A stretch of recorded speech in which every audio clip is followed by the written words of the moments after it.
Item ಯಾವುದೇ ಇರಲಿ try ಮಾಡಿ ಆಚಿ ಚಿಕನ್ ಮಸಾಲಾ. ಎಸ್ಐಆರ್ ವಿಚಾರವನ್ನ ಕಾಂಗ್ರೆಸ್ ಗಂಭೀರವಾಗಿ ತೆಗೆದುಕೊಂಡಿದೆ. ಸುದೀರ್ಘ 5 ಗಂಟೆಗಳ ಕಾಲ ಮಹತ್ವದ ಚರ್ಚೆಯನ್ನ ನಾಯಕರು ನಡೆಸಿದ್ದಾರೆ. ಸಭೆಗೆ ಕಾಂಗ್ರೆಸ್ ಶಾಸಕರು ಗೈರಾಗಿದ್ದಕ್ಕೆ ತೀವ್ರ ಆಕ್ರೋಶ ವ್ಯಕ್ತವಾಗ್ತಾ ಇದೆ. ಚುನಾವಣಾ ಆಯೋಗ ಎಸ್ಐಆರ್ ಏನ್ ಮಾಡೋದಕ್ಕೆ ಮುಂದಾಗಿದೆ, ಆ ವಿಚಾರಕ್ಕೆ ಸಂಬಂಧಪಟ್ಟಂತೆ ಸುದೀರ್ಘ 5 ಗಂಟೆಗಳ ಕಾಲ ಮಹತ್ವದ ಚರ್ಚೆ ಆಗಿದೆ. ಬಟ್ ಸಭೆಗೆ ಕಾಂಗ್ರೆಸ್ ಶಾಸಕರು ಗೈರಾಗಿದ್ದಕ್ಕೆ ತೀವ್ರ ಆಕ್ರೋಶ ವ್ಯಕ್ತವಾಗಿದೆ. ಸಿಎಂ ಡಿಸಿಎಂ ಸುರ್ಜೇವಾಲಾ ತೀವ್ರ ಆಕ್ರೋಶ ವ್ಯಕ್ತಪಡಿಸಿದ್ದಾರೆ. ಮಹತ್ವದ ಸಭೆಗೆ ಸಾಕಷ್ಟು ಶಾಸಕರು ಗೈರಾಗಿದ್ದಕ್ಕೆ ಆಕ್ರೋಶ. 138 ಕಾಂಗ್ರೆಸ್ ಶಾಸಕರ ಪೈಕಿ 104 ಶಾಸಕರು ಮಾತ್ರ ಬಂದಿದ್ರು.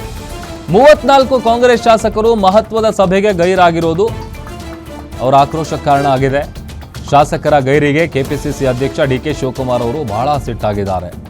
ನಾಳೆ ಬೆಳಿಗ್ಗೆಯ ಸಭೆಗೆ ತಪ್ಪದೆ ಬರಬೇಕು ಅನ್ನುವಂಥ ಸೂಚನೆ ಕೊಟ್ಟಿದ್ದಾರೆ. ಒಂದು ವೇಳೆ ಸಭೆಗೆ ಏನಾದರೂ ಬರಲಿಲ್ಲ ಅಂತಂದರೆ ಕ್ರಮ ಕೈಗೊಳ್ತೀವಿ ಅನ್ನುವಂಥ ಎಚ್ಚರಿಕೆಯನ್ನು ಕೂಡ ಡಿ.ಕೆ. ಶಿವಕುಮಾರ್ ಕೊಟ್ಟಿದ್ದಾರೆ. ಮುಂದೆ ಶಾಸಕರಾಗಬೇಕಿದ್ರೆ ಸಭೆಗೆ ಹಾಜರಾಗಬೇಕು ಅನ್ನುವಂಥ ಸೂಚನೆಯನ್ನು ಕೂಡ ನೀಡಿದ್ದಾರೆ. ಒಂದು ಕಡೆ ಈ SIR ಪ್ರಕ್ರಿಯೆ ಏನು ಚುನಾವಣಾ ಆಯೋಗ ಮಾಡೋದಕ್ಕೆ ಮುಂದಾಗಿದೆ, ಇದೇ ವಿಚಾರಕ್ಕೆ ಸಂಬಂಧಪಟ್ಟಂತೆ ಇದನ್ನು ಬಹಳ ಸೀರಿಯಸ್ ಆಗಿ ತೆಗೆದುಕೊಂಡಿದೆ ಕಾಂಗ್ರೆಸ್. ಇದಕ್ಕೆ ನಾವು ವಿರೋಧ ಮಾಡ್ತಾ ಇದ್ದೀವಿ ಅಂಥೇಳಿ ಅದೇ ವಿಚಾರವಾಗಿ ಸಭೆ ಸೇರಿದಂಥ ಸಂದರ್ಭದಲ್ಲಿ 138 ಶಾಸಕರ ಪೈಕಿ ಕೇವಲ 108 ಮಂದಿ ಮಾತ್ರ ಬಂದಿರ್ತಾರೆ.